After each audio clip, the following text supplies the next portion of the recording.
Google is taking aim at Apple with the new Pixel 10 Pro and 10 Pro XL with the new PixelSnap feature that mimics MagSafe perfectly and the promise of AI features that Apple has so far failed to deliver.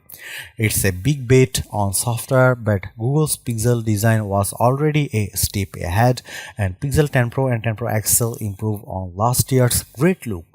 Our full review is coming, but my hands-on first impression will give you a good idea of how the Pixel has evolved. The Google Pixel 10 Pro and its larger sibling, the Pixel 10 Pro XL, look like fantastic smartphones. Google hasn't messed with the winning formula that made the Pixel 9 Pro my phone of the year choice for 2024. The refinements seem minor but could signal a sea changes in Google's fight against Apple and its friendly competition with Android rival Samsung. I only had a few hours with these phones, but they look like the best Pixel phones yet, and some of the coolest features have yet to reveal themselves. Google doesn't compete with Samsung on specs or with Apple on features, so it's been easy to dismiss past Pixel phones as also run devices that offer a nice alternative to the iPhone and Galaxy lines but are rarely the first choice. That changes with the Pixel 10 Pro. The new PixelSnap Magnet features may seem like old news to iPhone users, but they open up a world of new accessories and convenience for Android fans.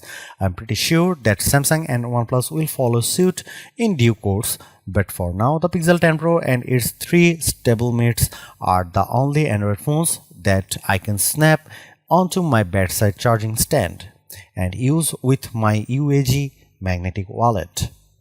I only had a couple of hours with the Pixel 10 Pro and 10 Pro XL, so the most important features remain a mystery right now. Google says it has upgraded the image signal processor in the Tensor G5 chipset, which should result in better photos and possibly a better camera experience. The new camera coach feature is totally fascinating, but it wasn't working on the demo units I tried.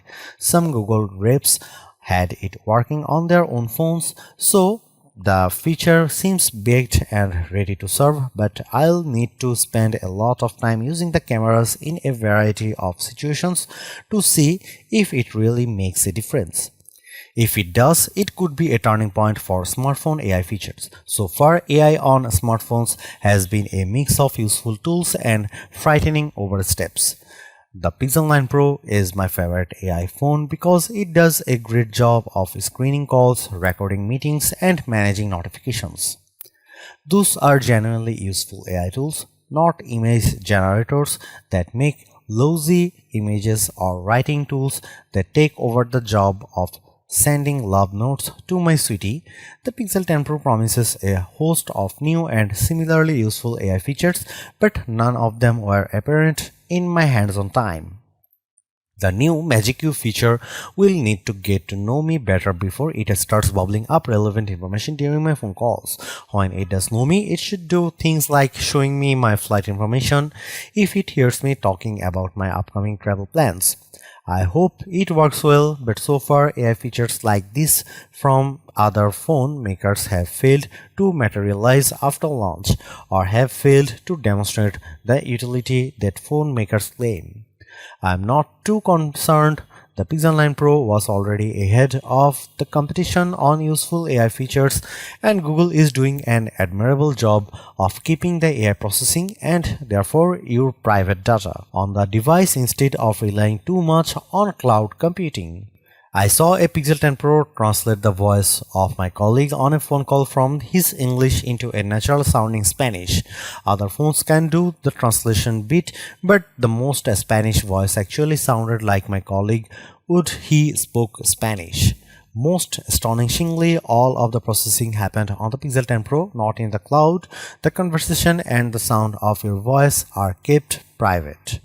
In other words, after spending a couple of hours with the Pixel 10 Pro and 10 Pro XL, they seem to me like refined devices that marginally improved on the success of last year's redesign, and that's enough for me.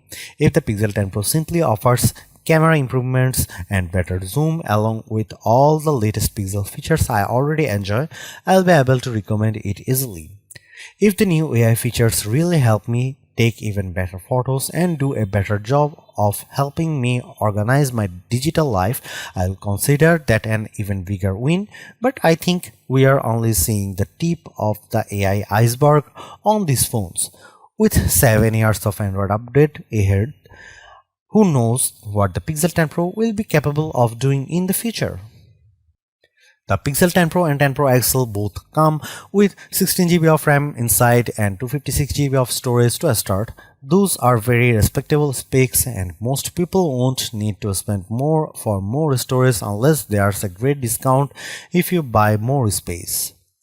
The phone comes in 4 colors: blue gray moonstone, light green jade, white porcelain and dark gray obsidian.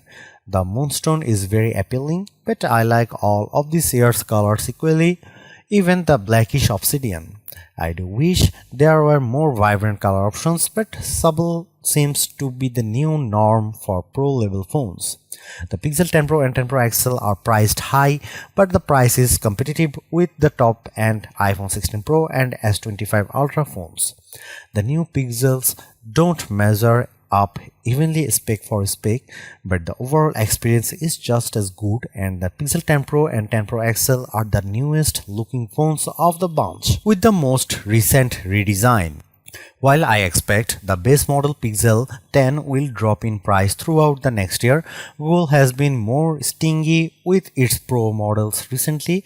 Last year's Pixel 9 Pro saw regular discounts at $150 in the US, but rarely dropped further than that, and discounts were less common on this phone than on the base model. The price is pretty good though, so if you want a Pixel 10 Pro, buy it now. There probably won't be a huge deal coming that makes you regret buying early. The Pixel 10 Pro launches with 256GB of storage on the cheapest model, a step up from last year, and the same storage and 16GB of RAM inside both the Pixel 10 Pro and 10 Pro XL. The specs are nearly identical across the two phones, but the differences are significant enough to consider before you buy. The Pixel 10 Pro XL has a larger display, of course, and that means a larger battery inside as well. It uses a big 5200 mAh cell compared to the 4870 mAh battery in the Pixel 10 Pro. I'll need to test these phones thoroughly before I can tell you if the larger battery makes a big difference. The Pixel 10 Pro XL is also the only Pixel 10 phone that can charge wirelessly up to 25 watt, which is the full potential of today's QI2 wireless standard. The Pixel 10 series is the first phone family with QI2 certification, including the magnets that make PixelSnap features possible, but other two phones charge at 15 watt, not the full 25 watt speed.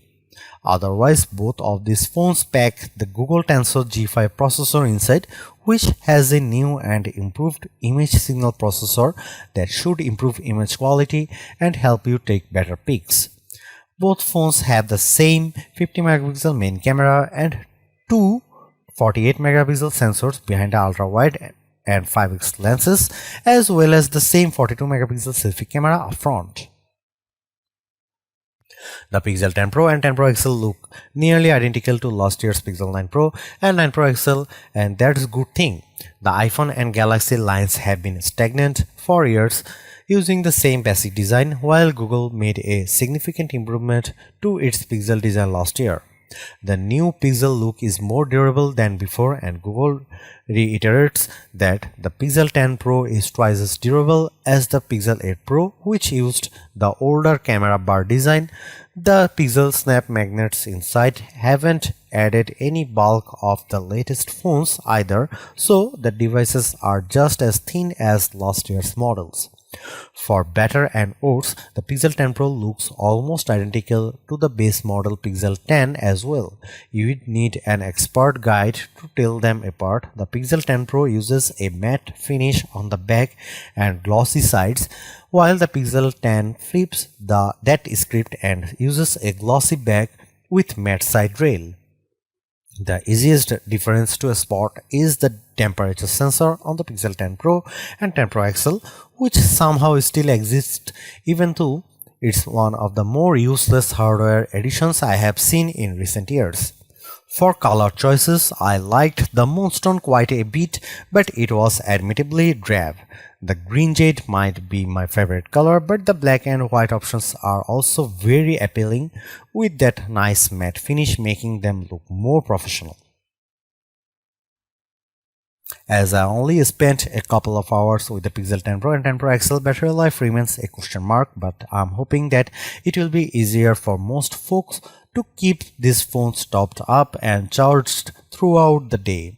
Having PixelSnap accessories that work with MagSafe charging will be very convenient. The batteries in both the Pixel 10 Pro and 10 Pro XL are bigger than last year's models, even though the phones now have magnets inside the PixelSnap. That's an impressive design achievement. Sadly, the Pixel 10 Pro doesn't take full advantage of the new QI2 wireless charging standard. The Pixel 10 Pro XL can charge up to 25 watt on a wireless QI2 certified charger, while the Pixel 10 Pro can only charge wirelessly up to 15 watt, so it won't charge faster than previous Pixel phones, but it will still have the convenience of magnets. The final say on battery life will come after our lab tests these phones with our proprietary battery rundown test. The recent crop of Android phones with the Qualcomm Snapdragon 8 Elite processor inside have shown remarkable gains in battery life, so I'm hoping that Google has learned some tricks to improve the Pixel 10 Pro's batteries as well.